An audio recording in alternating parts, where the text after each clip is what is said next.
Hi అండి. ఈరోజు తమిళనాడులో ఉన్న అరుణాచలం అనే ఆలయం గురించి చెప్పబోతున్నాను. అరుణాచలంలో మనకి పంచభూత లింగాల్లో ఒకటైన అగ్నిలింగం అండి. అలాగే ఈ పంచభూత లింగాల్లోని 4 లింగాలు కూడా మనకి తమిళనాడులోనే ఉన్నాయండి. ఒకటి కంచిలోని పృథ్వీలింగం, రెండవది జంబుకేశ్వరంలోని జలలింగం, మూడవది అరుణాచలంలోని అగ్నిలింగం, నాలుగవది చిదంబరంలోని ఆకాశలింగం. ఇంకా 5వ లింగం వాయులింగం. అది మన ఆంధ్రప్రదేశ్లోని శ్రీకాళహస్తిలో ఉంది. అలాగే ఈ 5 కాకుండా కోనార్కులో సూర్యలింగం, సీతగుండంలో చంద్రలింగం, కాట్మాండులో యజమాన లింగం ఉన్నాయండి. ఈ 8 లింగాల్ని అష్టమూర్తులు అంటారు. ఇప్పుడు మనం ఈ ఆలయం యొక్క విశిష్టత గురించి తెలుసుకుందాం. అరుణాచలం అనంగానే ఫస్ట్ మనకి అందరూ చెప్పేది గిరి ప్రదక్షిణ. ఈ గిరి ప్రదక్షిణ ఏ రోజు చేస్తే ఎలాంటి ఫలితం వస్తుంది, ఎలా చేయాలి, ఎంత సమయం పడుతుంది అన్న దాని గురించి మీకు డీటెయిల్గా చెప్తాను. అలాగే మోక్షద్వారం 1000 పిల్లర్స్ వీడియోలో చూపిస్తాను, వివరంగా కూడా చెప్తాను. అలాగే అందరూ ట్రాన్స్పోర్ట్ గురించి కూడా చెప్పమని అడుగుతున్నారండి, అది కూడా మీకు చెప్తాను. ఇది రాజగోపురం అండి. ఈ రాజగోపురం దగ్గర మనం దీపారాధన చేసి గిరి ప్రదక్షిణ మొదలు పెట్టాలి. ఈ అరుణాచల గిరి ప్రదక్షిణ సమయంలో మొత్తం 8 లింగాలు వస్తాయండి. 8 లింగాలను కూడా దర్శించుకుంటూ వెళ్ళాలి. ఫస్ట్ మనకి కనిపించేది ఇంద్రలింగం. మనకి కెమెరాని లోపలికి అలౌ చేయరండి. ఎంతవరకు అలౌ చేశారో అంతవరకు కూడా నేను వీడియో తీశాను. అలాగే మీకు ఆన్ ది వే ఉన్న మొత్తం ఈ 8 లింగాలే కాకుండా ఇంకా ఏమేమి వస్తాయో అవన్నీ కూడా మీకు చాలా వివరంగా ఒకదాని తర్వాత ఒకటి ఒక ఆర్డర్లో మీకు చెప్తానండి. ఇప్పుడు మీరు చూస్తున్నది రమణ మహర్షుల వారి ఆశ్రమం అండి. ఈ ఆశ్రమం లోపలికి మనకి కెమెరాని అస్సలు అలౌ చేయరు. మనకి టెంపుల్ నుండి 2 కిలోమీటర్స్ దూరంలో రైట్ సైడ్కి వస్తుందండి. అక్కడ ఎక్కువగా మనకు అందరూ కూడా ఫారినర్స్ ఎక్కువ కనిపిస్తారండి. పిల్లల్ని తప్పకుండా తీసుకెళ్ళి ఫారినర్స్కి మన సాంప్రదాయం మీద ఉన్న గౌరవాన్ని చెప్పండి. వాళ్ళు మన కల్చర్ని ఎలా ఫాలో అవుతున్నారో కూడా చూపించండి. ఇక్కడ మీరు రమణ మహర్షుల వారి సమాధిని కూడా చూడవచ్చు. అలాగే ఈ ఆశ్రమంలో పెరిగిన లక్ష్మి అంటే ఆవు సమాధి, అలాగే సునకం కాకి సమాధిని కూడా చూడవచ్చు. ఇప్పుడు ఇక్కడ మీరు చూస్తున్నది అగ్నిలింగం అండి. ఈ అరుణాచల గిరి ప్రదక్షిణ మొత్తం 14 కిలోమీటర్లు ఉంటుంది. ఈ 14 కిలోమీటర్లు కూడా మనం చెప్పులు వేసుకోకుండానే గిరి ప్రదక్షిణ చేయాలండి. ఈ గిరి ప్రదక్షిణ చేస్తూ మనం అరుణాచల శివ అరుణాచల శివ అని నామస్మరణ చేస్తూ మధ్య మధ్యలో ఆ గిరికి నమస్కారం చేసుకుంటూ గిరి ప్రదక్షిణ చేయాలి. మనం అరుణాచల కొండని శివుడిగా భావించి గిరి ప్రదక్షిణ చేయాలండి. ఈ గిరి ప్రదక్షిణ కేవలం మనం ఎడమ వైపు మాత్రమే చేయాలి. ఎందుకంటే కుడివైపున దేవతలు సిద్ధులు అదృశ్య రూపంలో అంటే ఈగ దోమ చీమ ఈ రూపంలో గిరి ప్రదక్షిణ చేస్తాయంటండి. కాబట్టి మనం వారికి ఎదురు వెళ్ళకూడదు. అందుకే ఎడమ వైపు మాత్రమే చేయాలి. అలాగే ఈ అరుణాచల పరమేశ్వరుని జ్యోతిర్లింగ స్వరూపం, అందువలన దీనికి చుట్టూ ప్రదక్షిణం చేయటం సాక్షాత్తు శివునికి ప్రదక్షిణం అని భక్తుల విశ్వాసం. ఇది యమలింగం అండి. ఇక్కడ రైట్ సైడ్ కొండ మీద చూడండి నంది ముఖం కనిపిస్తుంది.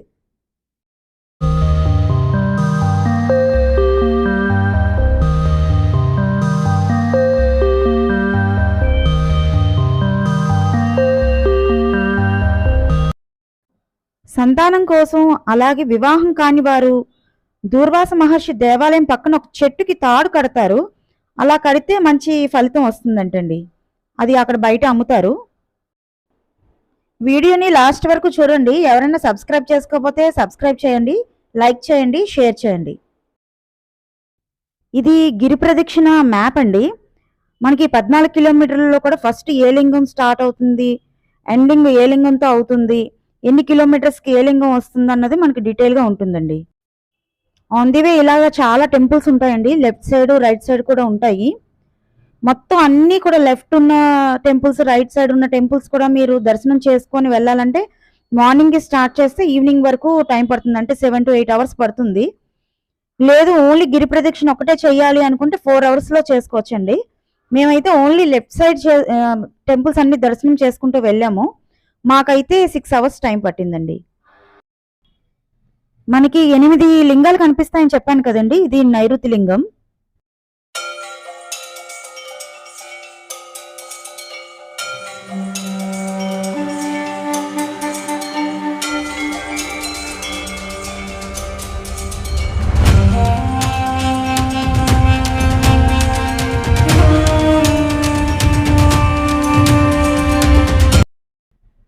నైరుతి లింగం తర్వాత మనకి రైట్ సైడ్ ఒక ఫారెస్ట్ ఉంటుందండి. ఈ ఫారెస్ట్ లోనే ఈ జింకలు కనపడ్డాయి. అలాగే పికాక్స్ కూడా ఉన్నాయి, కానీ అవి మళ్ళీ లోపలికి వెళ్ళిపోయాయి.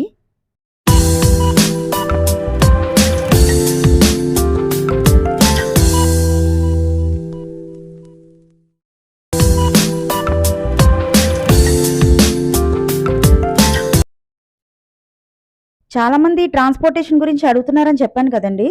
ఇప్పుడు మీకు ట్రాన్స్పోర్ట్ గురించి చెప్తాను. ఈ ఆలయం తమిళనాడులో ఉందండి. తమిళనాడులోని తిరువన్నామలై అనే జిల్లాలో ఉంది. దీనికి మనం బస్ ద్వారా వెళ్ళొచ్చు, రైల్వే స్టేషన్ కూడా ఉంది, ట్రైన్లో వెళ్ళొచ్చు. నియరెస్ట్ ఎయిర్పోర్ట్ అయితే చెన్నైలో ఉందండి. తర్వాత మనం క్యాబ్స్ అవి కూడా ఏమైనా కావాలంటే బుక్ చేసుకొని వెళ్ళొచ్చు. ఇది యాక్చువల్గా అయితే చెన్నై నుండి 185 కిలోమీటర్స్ అండి, తిరుపతి నుండి 193 కిలోమీటర్స్, బెంగళూరు నుంచి అయితే 202 కిలోమీటర్స్. అదే మనం బస్సులో వెళ్ళాలి అనుకుంటే చెన్నై నుండి కోయంబేడు అనే బస్ స్టాండ్ నుంచి అయితే డైరెక్ట్ బస్సెస్ ఉంటాయంటండి. అక్కడ నుండి మనకి 4 to 5 అవర్స్ టైం పడుతుందంటండి. మీరు ట్రైన్లో వెళ్ళాలి అనుకుంటే కాట్పాడు నుండి విల్లుపురం వెళ్ళే ట్రైను ఇక్కడ ఆగుతుందంటండి. మనం గిరి ప్రదక్షిణ సమయంలో తిరు అన్నమాలై దేవాలయాన్ని కూడా తప్పకుండా దర్శించుకోవాలండి.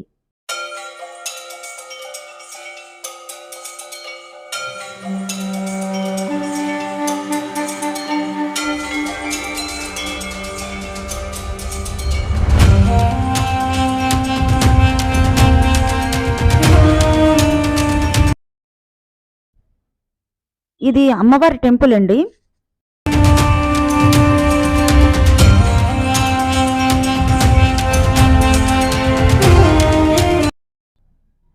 మనకి గిరి ప్రదక్షిణకి రోడ్ అయితే చాలా బాగుంటుందండి. ఈ లెఫ్ట్ సైడ్ ఫుట్పాత్ కూడా ఉంది. సాక్స్లు అవి అక్కడ అమ్ముతారు, అవి వేసుకొని నడిస్తే బాగుంటుంది. అలాగే మనం వెళ్ళే దారిలో చాలా మంది సాధువులు ఉంటారండి. ఎవరైనా చిల్లర పట్టుకు వెళ్ళి వాళ్ళకి వెయ్యాలనుకుంటే పట్టుకు వెళ్ళండి. మా అబ్బాయి మీ అందరికీ హాయ్ చెప్తున్నాడండి. ఇది రాజరాజేశ్వరి అమ్మవారి టెంపుల్ అండి. కెమెరా అయితే లోపలికి అలౌ చేయలేదు.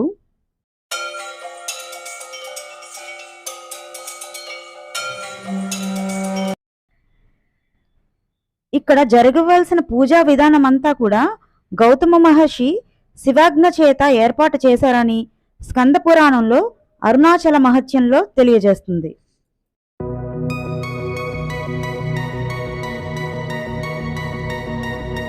సూర్యలింగం,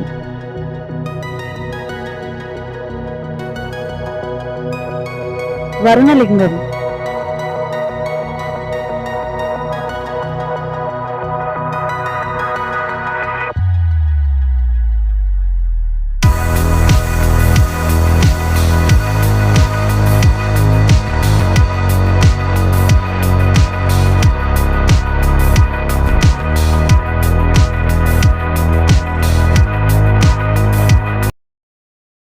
ఇప్పుడు ఇక్కడ మీరు చూస్తున్నది సాంబ్రాణి అండి.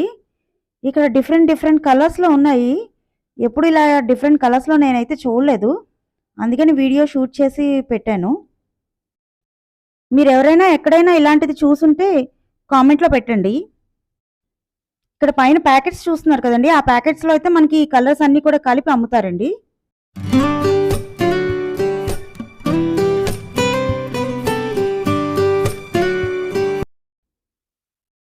ఇది బ్లాక్ కలర్ అండి, ఇది లైట్ బ్రౌన్ కలర్, ఇది గ్రీన్ కలర్, ఇది red colour, dark green colour అండి, ఇది brown colour, dark brown colour, ఇది క్రీమ్ కలర్ అండి. ఇవి తెల్ల ఆవాలు.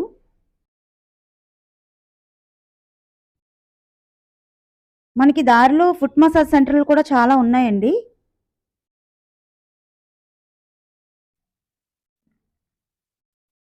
ఇప్పుడు మీరు ఇక్కడ చూస్తున్నది వారాహి అమ్మవారండి. మీరెవరైనా ఎక్కడైనా వారాహి అమ్మవారిని చూస్తే ఎక్కడ చూసారో కామెంట్ చేయండి.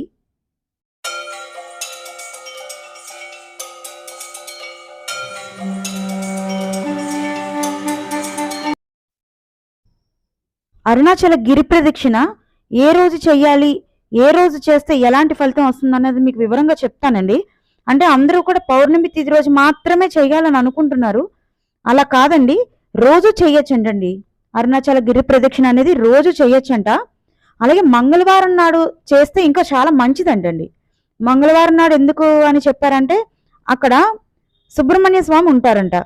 మనకి మంగళవారం పూట మార్నింగే కుజహోర ఉంటుంది కాబట్టి ఈ కొండ కూడా మనకి అగ్నికొండ అవడంతో మార్నింగే 6 o'clockకి కుజహోరాలో మనం మంగళవారం నాడు గిరి ప్రదక్షిణ చేస్తే అన్నిటికంటే కూడా చాలా మంచిదంటండి. అరుణాచల గిరి ప్రదక్షిణ ఏ రోజు చేస్తే ఎటువంటి ఫలితం వస్తుందో ఇప్పుడు చెప్తాను. సోమవారం నాడు గిరి ప్రదక్షిణ చేస్తే జరామృత్యులను దాటుతారు. అలాగే మంగళవారం నాడు చేస్తే సార్వభౌముడు అవుతారు. బుధవారం నాడు గిరి ప్రదక్షిణ చేస్తే పాండిత్యం కలుగుతుందంటండి. అదే గురువారం నాడు చేస్తే లోక గురువులు అవుతారంట. అలాగే శుక్రవారం నాడు గిరి ప్రదక్షిణ చేస్తే అపార సంపత్తి కలుగుతుందంటండి. అలాగే వైకుంఠ ప్రాప్తి కూడా కలుగుతుంది. ఇక్కడ సంపత్తి అంటే తృప్తి అని అర్థం. అలాగే శనివారం గిరి ప్రదక్షిణ చేస్తే నవగ్రహ దోష నివారణ జరుగుతుందంటండి. గ్రహ పీడ విముక్తి కలుగుతుంది. అలాగే ఆదివారం నాడు చేస్తే సూర్యమండలాన్ని ఛేదిస్తారంటండి. అలాగే శివ సాన్నిధ్యాన్ని కూడా పొందుతారు. ఇంకా మంచి విశేష ఫలితం కలగాలంటే గిరి ప్రదక్షిణ గ్రహణ సమయంలో కానీ, పౌర్ణమి తిథిన కానీ, ఉత్తరాయణ పుణ్యకాల ప్రవేశంలో కానీ చేస్తే మంచి విశేష ఫలితం కలుగుతుందంటండి. ఈ అన్నమలై కొండ హైటు 2669 feet అంటండి.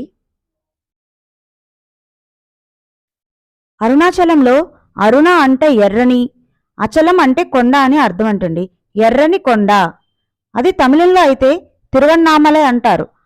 తిరు అంటే శ్రీ, అన్నమలై అంటే పెద్ద కొండ అని అర్థం.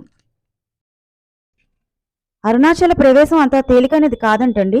అలాగే అరుణాచలం అన్న పేరు ఉచ్చరించినా ముక్తి లభిస్తుంది. ఇది కుబేరలింగం అండి.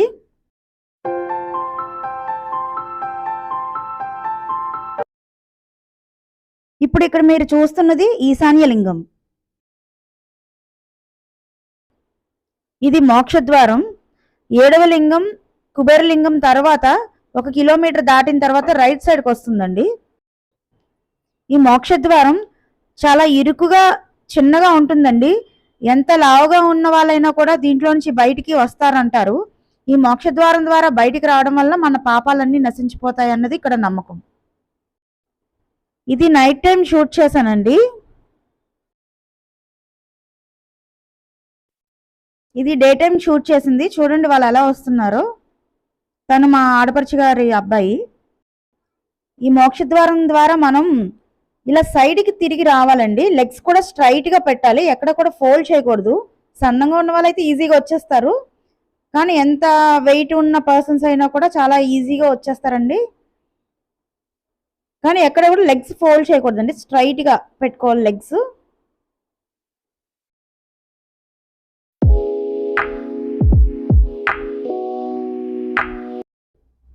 ఇప్పుడు ఇక్కడ మీరు చూస్తున్నది ఆలయ నమూనా.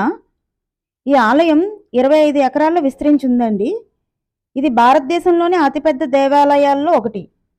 ఈ ఆలయానికి 4 వైపులా కూడా 4 గాలి గోపురాలు ఉంటాయి. నమూనాలో ఒకసారి చూడండి. అందులో తూర్పు గోపురం అయితే 66 మీటర్లు ఎత్తండి. భారతదేశంలోనే ఎత్తైన ఆలయ గోపురాల్లో ఇది కూడా ఒకటి. మీకు కంచిలో కూడా చెప్పాను, అది కూడా ఎత్తైన గోపురాల్లో అది కూడా ఒకటండి. టెంపుల్ టైమింగ్స్ అయితేనండి మార్నింగ్ 5:30 to 12:30 అండి. అలాగే ఈవినింగ్ 4 to 8:30. ఈ టెంపుల్ని 9వ శతాబ్దంలో చోళరాజులు నిర్మించారు. ఇప్పుడు నేను స్థల పురాణం చెప్తున్నానండి. ఇక్కడ 2 కథలు ఉన్నాయి. సృష్టిలో పంచభూతాలకు ప్రతీకగా పరమశివుడు 5 చోట్ల అగ్ని, వాయువు, జల, ఆకాశ భూలింగాలుగా వెలిసాడంటండి. ఈ క్షేత్రంలో వెలిసిన శివుడు అగ్నిలింగం అని, అందుకే ఆలయంలో చాలా వేడిగా ఉంటుందంటండి. మీరు వింటర్లో వెళ్ళినా కూడా ఆలయం లో గర్భగుడి దగ్గర అయితే మనకి కొంచెం ఒక్కబోస్తుందంటండి.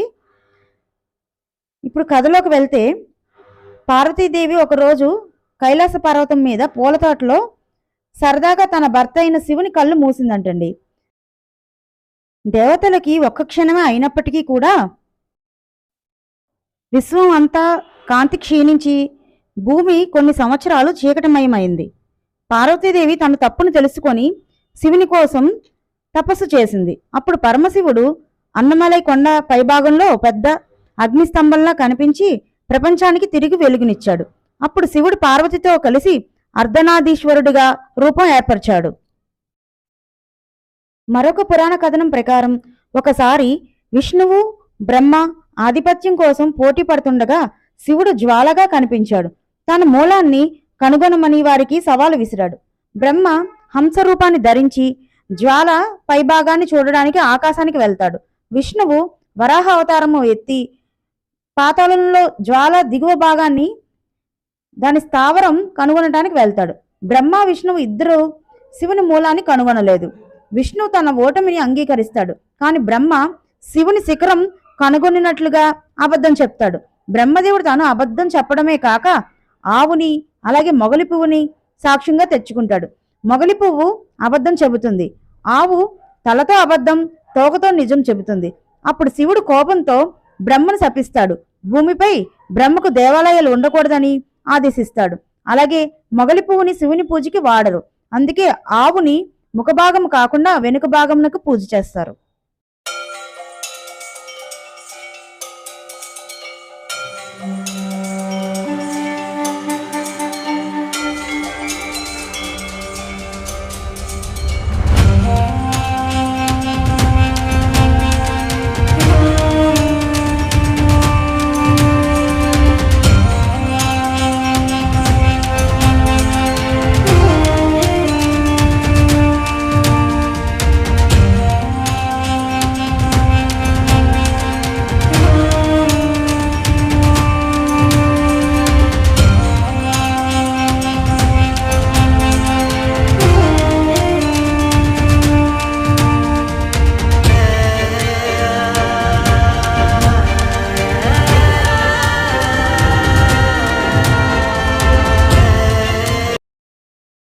ఇది విజయనగర కాలంలో నిర్మించిన 1000 స్తంభాల మందిరం.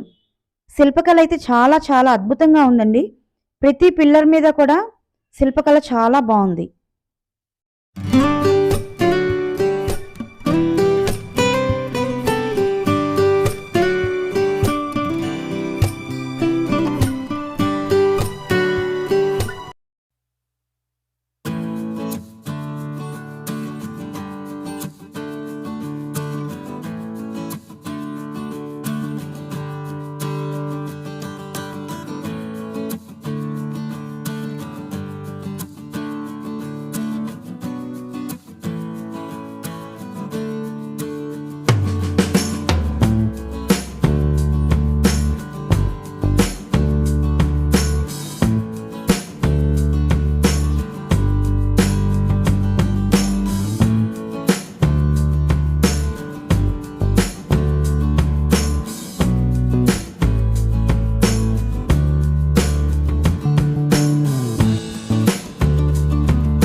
నా నెక్స్ట్ వీడియో వాయులింగం శ్రీకాళహస్తి. థ్యాంక్